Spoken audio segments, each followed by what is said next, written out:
Moneyball is a 2011 American biographical sports drama film. It was directed by Bennett Miller and adapted by Steven Zaillian and Aaron Sorkin from the 2003 book Moneyball, The Art of Winning an Unfair Game by Michael Lewis. It stars Brad Pitt, Jonah Hill, Philip Seymour Hoffman, Robin Wright, and Chris Pratt. The book is an account of the Oakland Athletics baseball team's 2002 season and their general manager Billy Beane's attempts to assemble a competitive team with half, or even a third, as much money as his rivals. In the film, Beane, Pitt, and his deputy Peter Brand, Hill, scout the major leagues for undervalued talent by taking a sophisticated sabermetric approach to scouting and analyzing players, triggering skepticism and resentment within the baseball community. Columbia Pictures bought the rights to Lewis's book in 2004, hiring Chervin to write the screenplay. David Frankel was initially set to direct with Zaillian now writing the screenplay, but was soon replaced by Steven Soderbergh, who planned to make the film in a semi-documentary style featuring interviews from real athletes and having the real players and coaches on the team portray themselves. But before its July 2009 filming start, the film was put in turnaround due to creative differences between Soderbergh and Sony over a last-minute script rewrite. Soderbergh exited, and Miller was hired to direct, with Pitt becoming a producer and Sorkin hired for rewrites. Filming began in July 2010 at various stadiums such as Dodger Stadium and Oakland Coliseum. The film premiered at the 2011 Toronto International Film Festival and was released on September 23, 2011. To box office success and critical acclaim, particularly for its acting and screenplay. The film received numerous accolades, including 6 Academy Awards nominations including Best Picture, Best Adapted Screenplay, Best Actor for Pitt, and Best Supporting Actor for Hill. Plot. The Oakland Athletics, A's, of Major League Baseball have difficulty fielding competitive teams due to low revenue and owners who are reluctant to spend money.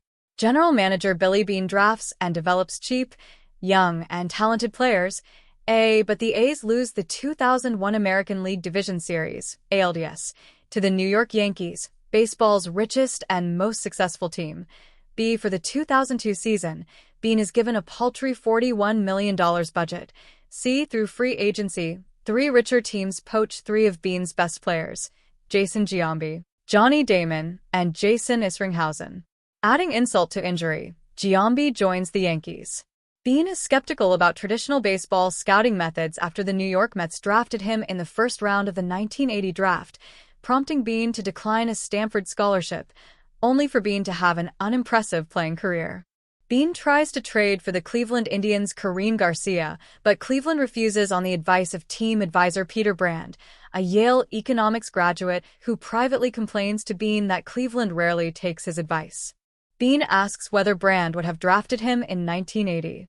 After Brand reluctantly admits that he would not have drafted Beane until the 9th round, Beane hires Brand.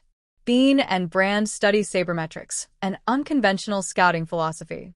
Unable to afford 5-tool players, Beane and Brand focus on maximizing the team's on-base percentage, OBP, and compromise on skills like base stealing, defense, and batting average.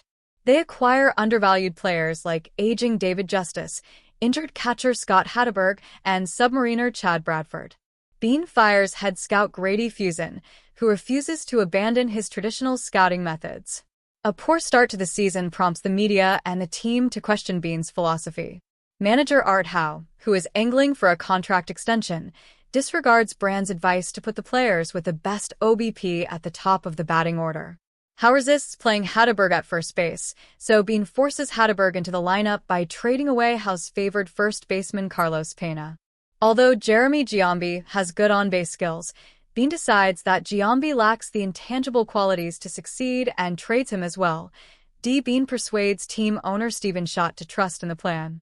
With Cleveland performing poorly, Beane devises a trade for the Indians' star reliever Ricardo Rinson. The A's performance improves, placing them on the verge of a AL record-breaking 20th consecutive win. Although Beane rarely attends games, his daughter Casey persuades him to attend the next game against the Kansas City Royals. Oakland leads 11-0 when Beane arrives, but the Royals mount a furious comeback and tie the game. Hatteberg hits a walk-off home run to the Oakland fans' delight.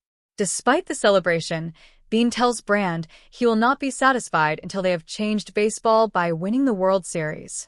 The Athletics are the 2002 American League West champions, but lose to the Minnesota Twins in the first round of division playoffs. A media analyst asserts that the A's lost because they lacked intangible qualities that cannot be measured with statistics.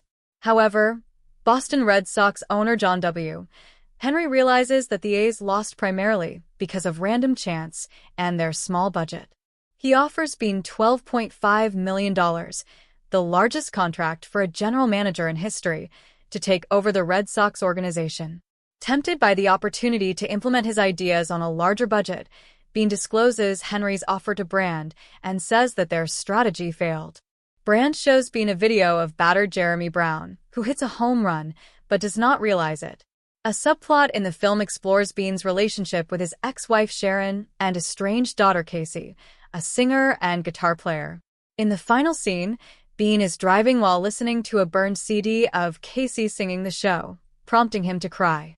An epilogue reveals that the Red Sox utilized sabermetrics to win the 2004 World Series, prompting other teams to embrace Beane's philosophy. It is also revealed that Beane turned down Henry's offer,